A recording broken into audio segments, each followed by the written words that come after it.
আটাৰ খুৰমাও যে ইমান ধুনীয়া হয়, ইমান কোমল হয়।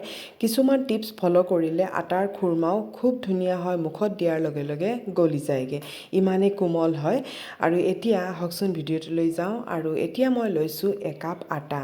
ইয়াত অকল মই আটাই ল'ম আৰু ইয়াত লৈছোঁ মই অলপ বেচন, যিটোৱে ইয়াৰ টেক্সচাৰ একেবাৰে চেঞ্জ কৰি দিয়ে।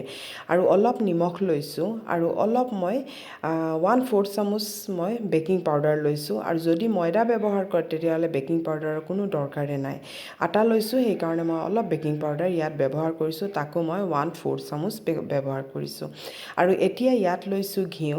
অকল ৰিফাইন তেলেৰে নবনাব, কাৰণ ৰিফাইন তেলে ক্ৰিস্পি কৰে আৰু ঘিউৱে খাস্তা কৰে। সেইকাৰণে মই ইয়াত 2 চামুচ মই দিছোঁ ঘিউ আৰু 2 চামুচ মই এতিয়া ৰিফাইন অইল দিছোঁ, কাৰণ একেলগে মই দি দিয়া নাই, কাৰণ বেছি যদি তেল বা ঘিউ হৈ যায় তেলত দিয়াৰ লগে লগে ফাটি যাবগৈ। আৰু এতিয়া মই এই ধৰণে গোটেইখিনি যেতিয়া মিক্স কৰিম আৰু এটা ময়ন ভালকৈ দিব লাগিব।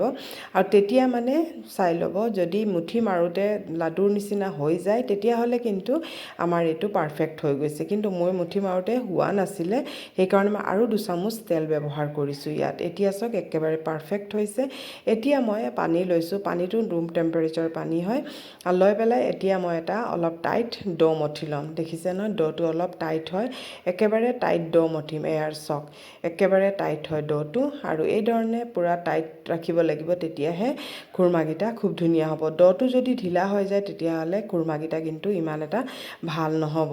আৰু এতিয়া এইখিনি ভালকৈ মই তেল দি পেলাই আৰু অলপ মঠি লৈ তেল দি গোটেইখিনি লগাই পেলাই 10 মিনিট বা 5 মিনিটমান মই ঢাকি পেলাই থৈ দিম। অলপ কোমল হৈ যাব। আৰু এঘণ্টা আধা ঘণ্টাৰ কাৰণে নাৰাখিব এই ড'টো, নহ'লে কিন্তু পিছত খুৰমা একেবাৰে ভাল নহয়। 5 মিনিট বা 10 মিনিট, তাতকৈ বেছি নহয়। আৰু এতিয়া মই অলপ মঠি লৈছোঁ, অলপ দেখিছে নহয় কোমল হৈ গৈছে। আৰু এতিয়া মই কি কৰিছোঁ, 2টা লাডু বনাই লৈছোঁ। আৰু এতিয়া এই ধৰণে এটা হেৰি কৰি ল'ম, মানে গোটেইখিনি মানে হেৰি কৰি ল'ব, এই ধৰণে কৰি পেলাই অলপ মই যি ধৰণে কৰিছোঁ এই ধৰণে কৰি ল'ব, কৰি তাৰপিছতহে মানে ড'টোত ৰুটি বেলিব, তেতিয়া মানে খুব ভাল হয়। আৰু এতিয়া চাওক এয়া ৰুটিটো বেলি লৈছোঁ। আৰু খুৰমা বনাই থ'লে গধূলি চাহ খাবলৈও ভাল লাগে, বা কিবা এটা এই ধৰণে কেতিয়াবা মিঠা খাবলৈ মন গ'লেও বনাই পেলাই খাবলৈ মন যায়। আৰু এতিয়া ইয়াত মই হাতেৰে চেপি চাৰিওফালে মই এই ধৰণে স্কুৱাৰ বনাই লৈছিলোঁ, কাৰণ ঘৰতে খাম আৰু যিহে গৰম পৰিছে সেইকাৰণে আৰু ইমান গোল বনোৱা নাই, চাৰিওফালে আকৌ কাটিব লাগিব।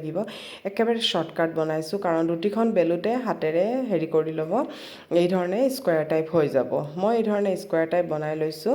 আৰু এতিয়া মই প্ৰথম ভাবিছিলোঁ অলপ ডাঙৰকৈ বনাম, কিন্তু পিছলৈ আকৌ মই কাটি দিলোঁ অলপ সৰু সৰুকৈ, কাৰণ অলপ ডাঙৰকৈ বনালে অলপ ভাজোঁতে বেছি সময় লাগিব আৰু গেছৰ ওচৰত বেছি থিয় হ'ব লাগিব। সেইকাৰণে আকৌ মই অলপ সৰু সৰুকৈ কৰি লৈছোঁ। আৰু এতিয়া এইটো ডাঙৰকৈও কৰিব পাৰি। আৰু এতিয়া ভাজি লৈছোঁ গোটেইখিনি, কিন্তু বনাই পেলাই নাই থোৱা। এটা বনাই পেলাই মই তেলত দি লৈছোঁ। তেলখিনি ইমান গৰম নহয়, অলপ গৰম হয় তেতিয়া দিব। তাৰপিছত মই কেৰাহীখন অলপ লৰাই লাহে লাহে এইখিনি অলপ উতলি মানে ওপৰলৈ উঠি আহিছে, সেই সময়তে এইখিনি লৰাই দিম। আৰু গেছৰ ফ্লেম এতিয়ালৈকে মই বঢ়োৱা নাই, অলপ পিছত মই বঢ়াম। যেতিয়া অলপ কালাৰ আহিব সেই সময়তে মই গেছৰ ফ্লেম বঢ়াম, অলপ কালাৰ আনিবৰ কাৰণে, তাৰপিছত মই নমাই দিম। এয়া চাওকচোন ফুলি ইমান ধুনীয়া হৈছে, আৰু ইমান ভিতৰত ছফ্ট, বাহিৰৰ পৰা টান আছে আৰু ভিতৰৰ পৰা একেবাৰে ছফ্ট হয়। আৰু এতিয়া দুইখিনি বনাই লৈছোঁ। খালি এটা কথা, মানে গোটেইখিনি একেলগে বনাই নথ'ব, এটা বনাই পেলাই লগে লগে তেলত দিব। আৰু ইয়াৰ কাৰণে লৈছোঁ মই 3/4 কাপ চেনি, বা আধা কাপো, যদি কম মিঠা খায় তেতিয়াহ'লে আধা কাপ চেনি ল'ব পাৰে। মই 3/4 কাপ চেনি লৈছোঁ। আৰু এতিয়া এইখিনি চেনিখিনি মই অলপ কম গেছত মানে গৰম হ'ব দিছোঁ। আৰু এতিয়া যিমানখিনি চেনি লৈছিলোঁ তাৰ মই আধা পানী লৈছোঁ। আৰু এতিয়া চেনিখিনি যেতিয়া হেৰি হৈ গ'ল, এয়া চাওক মানে তাৰটো অলপ শকত হ'ব, কিন্তু ভাঙি আহিব, কিন্তু একেবাৰে মানে মোটা তাৰ হ'লে আকৌ পিছত খুৰমাটো টাইট হৈ যাব। সেইকাৰণে তাৰটো যেতিয়া হ'ব ভাঙি আহিব লাগিব। আৰু এতিয়া মই কেৰাহীখন আকৌ গেছৰ পৰা নমাই দিলোঁ, যেতিয়া আমাৰ হৈ গ'লগৈ। আৰু তেতিয়া এই খুৰমাখিনি ঠাণ্ডা হৈ গ'ল। এই ঠাণ্ডা হোৱাৰ পিছতহে দিব। খুৰমাখিনি ঠাণ্ডা হোৱাৰ পিছত গৰমে গৰমে ইয়াত দি দিছোঁ গৰম চিৰাপত, চুগাৰ চিৰাপত। আৰু এতিয়া এইখিনি দি পেলাই কিন্তু লৰাই থাকিব লাগিব।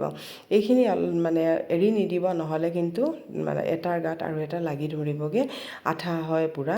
আৰু এয়া চাওক, লাহে লাহে চাবচোন কেৰাহীখন অলপ বগা হৈ আহিছে, সেই সময়তে এই ধৰণে লৰাই থাকিব।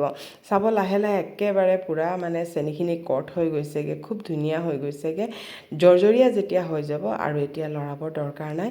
এইখিনি আৰু গা লাগি নাথাকে, ধুনীয়াকৈ এৰি এৰি যাবগৈ। আৰু এয়া চাওক, এইখিনি আমাৰ খুৰমা ৰেডি হৈ গ'লগৈ। সেইকাৰণে ময়দা খোৱাতকৈ আটাৰ খুৰমাই ঘৰত বনাই পেলাই থ'ব, ল'ৰা ছোৱালীয়ে খাব, খুব ভাল পাব। আৰু আমাৰ খুৰমাখিনি পূৰা ৰেডি হৈ গ'ল। যদি ভাল লাগিছে এটা লাইক আৰু শ্বেয়াৰ কৰি দিব।